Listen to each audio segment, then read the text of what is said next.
Today I've got a teeny-weeny little topic to talk to you about. I thought I'd go for something nice and small, get it in 10 minutes. The problem with democracy. How did I ever come up with that title? 50 years ago, Bernard Crick, a British political scientist, wrote a book called In Defense of Politics, and he talked about democratic politics and its magic. He described it as like a lover. Everybody wanted part of this concept to share its values, its magic. 50 years later, it seems fairly obvious that democracy and politics has lost some of its magic. And I want to just try and unpick why that is the case. And even the title of my talk is a problem, the problem with democracy. There is no problem with democracy. There are problems in the plural. And those that are multi-layered, multi-leveled. They're complex, they're challenging, but they will define our lives. The whole notion of a problem with democracy also accepts that a problem exists. And what I want to dare to try and suggest to you today is that maybe some of the problems with democracy, or what we interpret as problems, are actually the great beauty, that magic of democracy that we've forgotten about, that we no longer understand. Maybe democratic politics isn't failing us. Maybe we are failing it. So, here is my naughty little idea, my little thought that I want you to think about. And I feel at this point, I haven't got any slides or jokes or music or videos. I've only got this little bottle which I'm going to try and hide behind. Could the problem with democracy be that we have too much democracy rather than too little? Could it be that actually we have too much of the wrong type of democracy and too little of the right kind? That's my hook, that's it, I can go now. Leave it in your mind. But let me just give you my simple ABC. The A is for apples, attack, and the Amazon.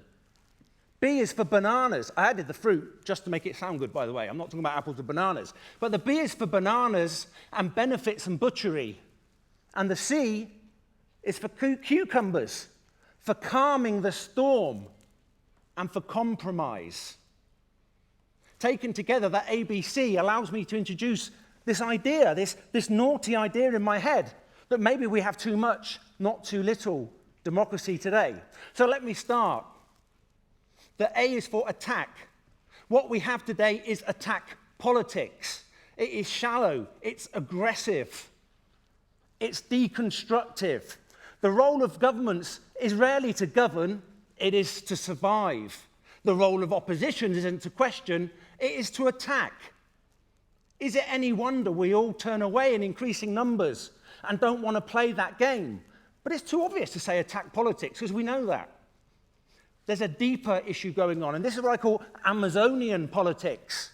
Amazonian politics has nothing to do with tribes or trees or jungles. It has to do with the nature of politics. It's Amazonian because more and more people seem to think that politics is about click and collect. It's retail politics. You're not a citizen, you're a customer. They think you go to the ballot box, you do your X and wait for the goodies to arrive the next day. Politics was never defined. It was never supposed to work that way. It isn't about you or me. It's about us and them. But we've lost it. This Amazonian politics, this thin, this shallow, this destructive model, it leaves a bad taste in our mouth. It's like the political equivalent of fast food. It doesn't nourish you. It might satisfy you for a short time, but overall you feel cheated. But this Amazonian politics itself, dig down, dig down, dig down. The Amazonian politics is dangerous because it creates gaps. The rise of the populist parties today, the extreme parties of the right and the left, they thrive on this Amazonian politics and the gaps and the cracks that it leaves. The answer they give is too simple. If we could only get rid of those terrible politicians and the politics, everything would be fine. Vote for me. Well, I'm sorry. I know we all love democracy and hate politics, but you can't have democracy without politics. You can't have politics without politicians. The response is not to vote for the populists, It's to re-engage, to move from that Amazonian politics to a deeper, thicker, richer model. I'm getting quite carried away, aren't I? Blimey. Whew.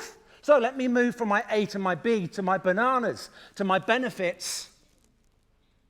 The benefits of democracy are often thought to be the problems.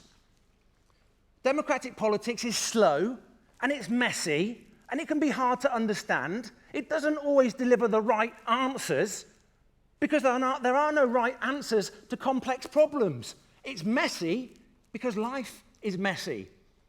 And what's really interesting, and this is why we need to re-engage and redefine our politics, is because the challenges we all face together do not abide by the traditional political boundaries. Our challenges are becoming more complex, from climate change to obesity to mental health.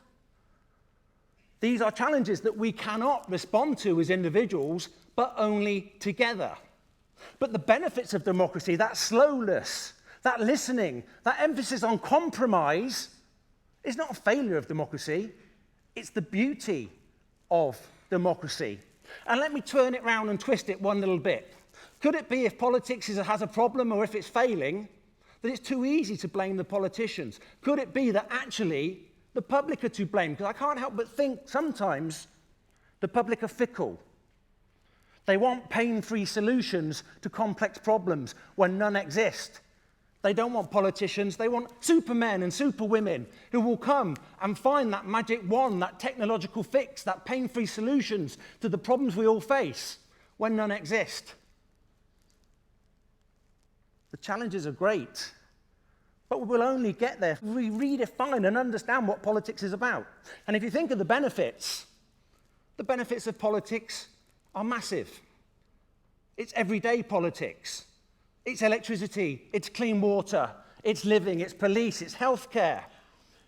I once got into terrible trouble for suggesting that in some parts of the world, the public had become decadent.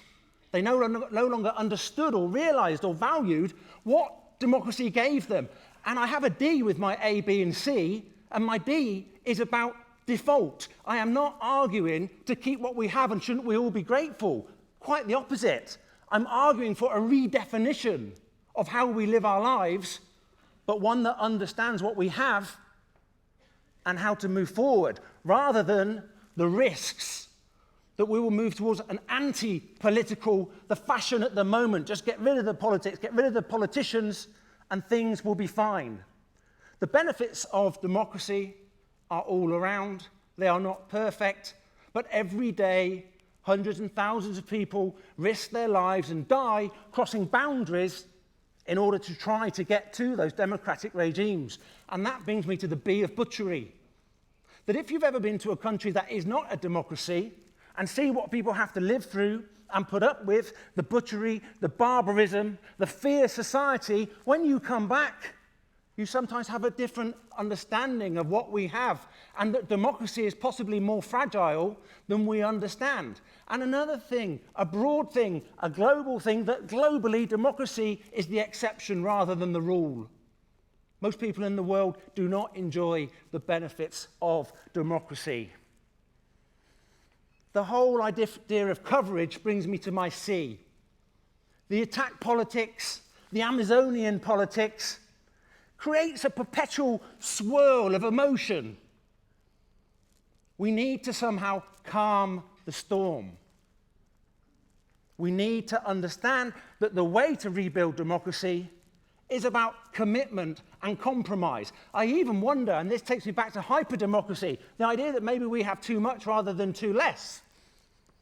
One of the founding fathers used this term energy, governing energy.